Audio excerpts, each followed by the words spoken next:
आज के वीडियो में हम स्नाइपर द व्हाइट रेवन नामक एक युद्ध साहसिक फिल्म का आनंद लेंगे। आगे स्पॉइलर होंगे, शांत हो जाइए और आनंद लीजिए। फिल्म की शुरुआत मिकोला वोरोनेंको से होती है, जो एक गणितज्ञ, भौतिक विज्ञानी और पारिस्थितिकीविद है, जो अपनी गर्भवती पत्नी नास्तिया को अलविदा कहता है और साइकिल पर काम के लिए निकलता है। वे यूक्रेन के डोनबास क्षेत्र में 2 हेक्टेयर भूमि पर एक बहुत ही शांतिपूर्ण क्षेत्र में रहते हैं। उन्हें इस क्षेत्र में पहला इको सेटलर्स माना जाता है। निकोला अपनी बाइक पार्क करता है और उस स्कूल में जाता है जहाँ वह पढ़ाता है।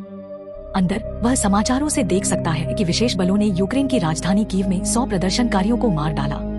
उसे यह भी पता चलता है कि उनका राष्ट्रपति रूस भाग गया है, क्योंकि रूस यूक्रेन पर आक्रमण करने की कगार पर है। भौतिकी पढ़ाते समय मिकोला अपने ज्ञान को साझा करने और अपने छात्रों को शिक्षित करने की पूरी कोशिश करता है। इवान नामक एक छात्र ने सीखने में कोई रुचि नहीं दिखाई। इसके बजाय वह हर मौके पर शिक्षक को नाराज करता रहता है।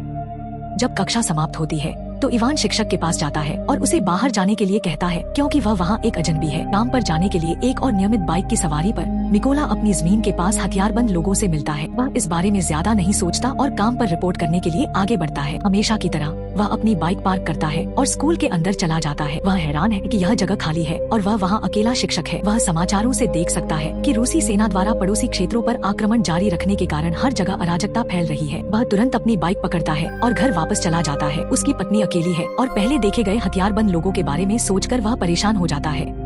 वह गलत नहीं है। दूर से वह अपनी पत्नी को पीटते हुए देख सकता है। वह मदद करने जाता है, लेकिन बंदूक की पिछली तरफ से मारा जाता है। वह उनसे विनती करता है कि वे उसे चोट न पहुंचाए, क्योंकि वह गर्भवती है, लेकिन वे सुनने से इनकार कर देते हैं। एक रूसी सैनिक उनके घर के अंदर जाता है और उसे जला देता है। जब 2 रूसी जाने वाले होते हैं तो नास्तिया जवाबी कार्रवाई के लिए एक पत्थर पकड़ लेती है। फिर उसे गोली मार दी जाती है और मिकोला के सामने उसकी मौत हो जाती है। कुछ क्षण बाद यूक्रेनी मिलिशिया के 2 यूक्रेनियन सदस्य मिकोला को उसकी पत्नी के लिए कब्र खोदने में मदद करते हैं। जब वह अपने जले हुए घर में लौटता है तो वह अपनी पत्नी द्वारा उसके लिए बनाई गई लकड़ी की क्रूसीफिक्स को पुनः प्राप्त कर सकता है। मैकुलोच अपनी पत्नी को टूटे दिल के साथ दफनाता है और फिर यूक्रेनियों के साथ जाने का फैसला करता है। आगे क्या करना है यह अनिश्चित होने के कारण वह यूक्रेनी मिलिशिया में शामिल हो जाता है और उनके शिविर की ओर जाता है। नेता उस पर भरोसा नहीं करता, यह सोचकर कि वह एक जासूस हो सकता है। वह उनके साथ शामिल होने और रूसियों को उनके देश से बाहर निकालने का इरादा व्यक्त करता है। फिर उसे उनके साथ प्रशिक्षण का मौका दिया जाता है, लेकिन शांतिवादी होने के कारण उसे बंदूकों के बारे में बहुत कम जानकारी है और उसे प्रशिक्षण में कठिनाई हो रही है। एक महिला उसे बंदूक को अलग अलग हिस्सों में बांटना और जोड़ना सिखाती है। वह सीखने के लिए दृढ़ संकल्पित है। एक रात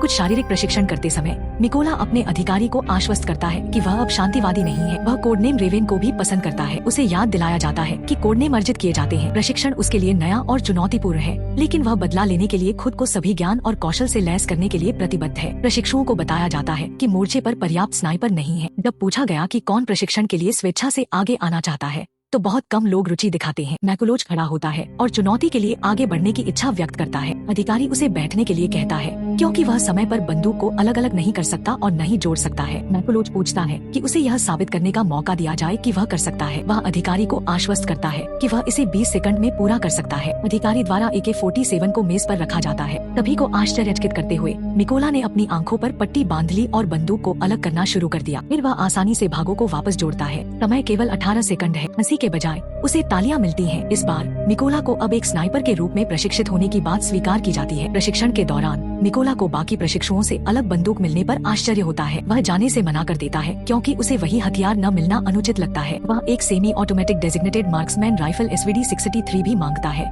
वही राइफल जो अन्य प्रशिक्षुओं को मिलती है। यह प्रभारी कर्मियों को पसंद नहीं आता।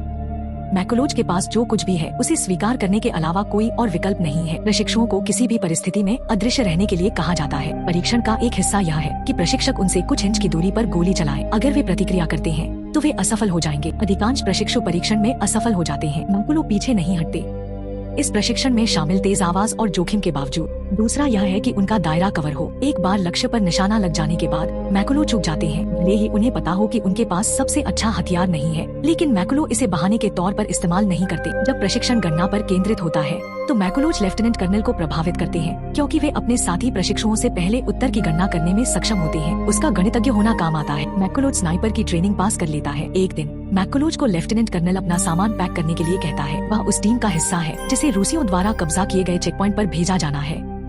टीम तुरंत अपनी स्थिति सुरक्षित कर लेती है। प्रत्येक स्नाइपर का अपना लक्ष्य होता है। जब वे अपनी योजना को अंजाम देने वाले होते हैं तो एक कार चेक पॉइंट की ओर बढ़ती है। लेफ्टिनेंट कर्नल उन्हें गोली चलाने से रोकता है। कार में बैठे जोड़े को कार से बाहर आकर अपना पासपोर्ट दिखाने के लिए कहा जाता है। एक बार मंजूरी मिलने के बाद उन्हें जाने की अनुमति दी जाती है, लेकिन लड़के का पासपोर्ट रख लिया जाता है। लड़का अपना पासपोर्ट वापस चाहता है, लेकिन उसका पासपोर्ट लेने वाला रूसी उसे वापस देने से इनकार कर देता है। इसके परिणाम स्वरूप हंगामा होता है। लड़की को थप्पड़ मारा जाता है और लड़के को बंदूक से गोली मार दी जाती है।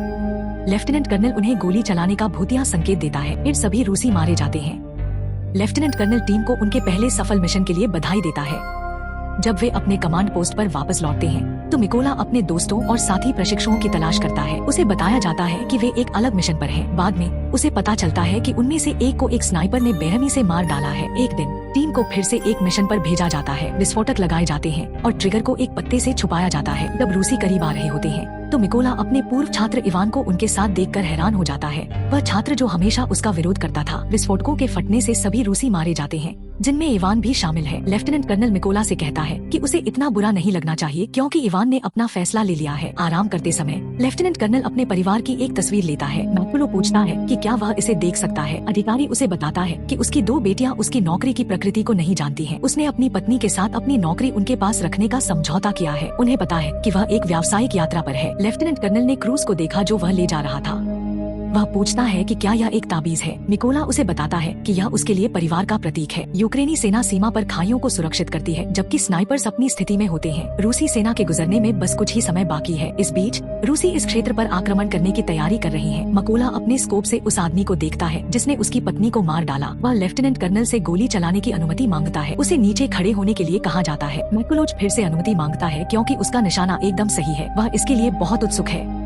इस बिंदु पर अनुरोध ठुकरा दिया जाता है, लेकिन मिकोला इस अवसर को चूकने का जोखिम नहीं उठा सकता। वह ट्रिगर दबाता है और रूसी की गर्दन पर वार करता है। रूसी मारा जाता है। अधिकारी निराश है कि उनके आदेश को उनकी जानकारी के बिना अनदेखा कर दिया गया। तरी नामक एक रूसी कुलीन स्नाइपर भी उनकी लोकेशन का पता लगाने की स्थिति में है। लेफ्टिनेंट कर्नल सारी को देखता है।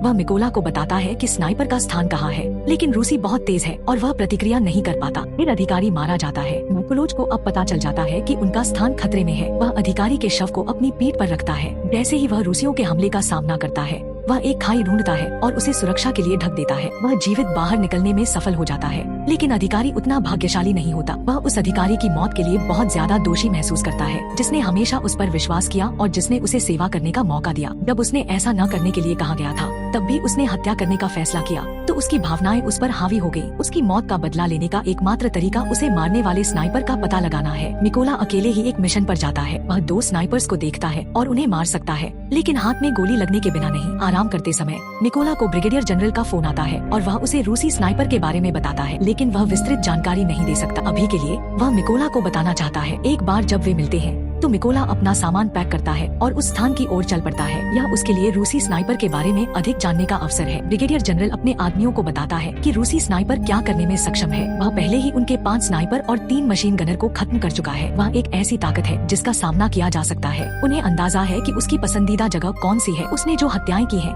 उसके आधार पर वह अपनी जगह नहीं बदलता। एक यूक्रेनी सैनिक ने इलाके को माइन से ढकने का सुझाव दिया, लेकिन अधिकारी इस विचार के खिलाफ है। वह मिकोला को इसका कारण बताने देता है। वे ऐसा नहीं कर सकते क्योंकि वह उस इलाके से है। इसलिए मैकुलोज बताता है कि जिस जगह स्नाइपर छिपा हुआ है वहाँ क्लोरीन का भंडारण है और उसे मारने के लिए विस्फोटकों का उपयोग करने से पर्यावरण संबंधी समस्याएं पैदा हो सकती हैं। फिर सभी स्नाइपर्स को उनके काम सौंपे जाते हैं। अधिकारी यह स्पष्ट करता है कि एक बार द्वितीयक लक्ष्य समाप्त हो जाने के बाद वह चाहता है कि मैकुलोज इमारत पर चढ़े और रूसी स्नाइपर को मार डाले। फिर उन्हें हटा दिया जाता है। सभी स्नाइपर्स हमला करने की स्थिति में हैं। मकोला पुष्टि करता है कि वह अब स्थिति में है। लक्ष्य क्षेत्र की ओर रेंगने के बाद वह 2 रूसियों के पीछे छिपने में कामयाब हो जाता है और तुरंत उन दोनों को मार देता है। दोनों में से एक वही व्यक्ति था जो अपने स्थान पर गया था। अन्य स्नाइपर्स अपने विषयों को लॉक करते हैं और जाने के संकेत का इंतजार करते हैं। फिर वे अपने लक्ष्यों को मिटाने में कामयाब हो जाते हैं। एक ही समय पर शूट करने के लिए उल्टी गिनती करने के बाद सरी ने देखा कि उसके लुकआउट अब वापस रिपोर्ट नहीं कर रहे हैं। वह यह देखने के लिए अपनी पोस्ट छोड़ देता है कि बाहर क्या हो रहा है। एक अन्य रूसी स्नाइपर भी जांच करने के लिए अपनी पोस्ट छोड़ देता है क्योंकि उनके संचार में कोई समस्या प्रतीत होती है। उन्हें नहीं पता कि मिकोला करीब आ रहा है और बस उन दोनों को गोली मारने के लिए सही मौके का इंतजार कर रहा है। तारी बाहर एक स्नाइपर की जांच करता है। स्नाइपर अभी भी अपनी जगह पर दिखाई देता है। उसे यह जानकर आश्चर्य होता है कि स्नाइपर को गोली मार दी गई है। वह बैकअप के लिए कॉल करता है। उसे टीम के आने के लिए 10 मिनट तक इंतजार करने के लिए कहा जाता है। तारी अपनी स्थिति में वापस चला जाता है और अपनी नजरें टिकाता है। अपने स्कोप पर वापस आकर वह अपने पास पास एक लकड़ी का क्रूज देखता है। इससे पहले कि वह कुछ प्रतिक्रिया दे पाता,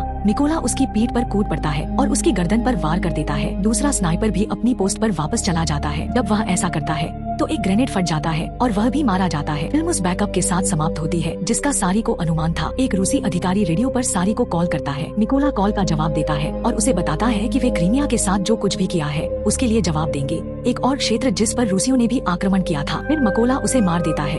रूसी सैनिक ट्रकों से बाहर आते हैं, लेकिन यूक्रेनी स्नाइपर्स के सामने उनका कोई मुकाबला नहीं है, जो उन सभी को खत्म करने के लिए अच्छी तरह से तैनात है। जब धुआं साफ हो जाता है तो मिकोला अपने स्थान पर वापस जाता है और अपनी पत्नी की कब्र पर जाता है, जबकि उसकी मौत का बदला लेने का उसका मिशन पूरा होता है। देखने के लिए धन्यवाद। इस तरह के और वीडियो के लिए सब्सक्राइब करें और चैनल को आगे बढ़ाने में मदद करें। जय श्री राम।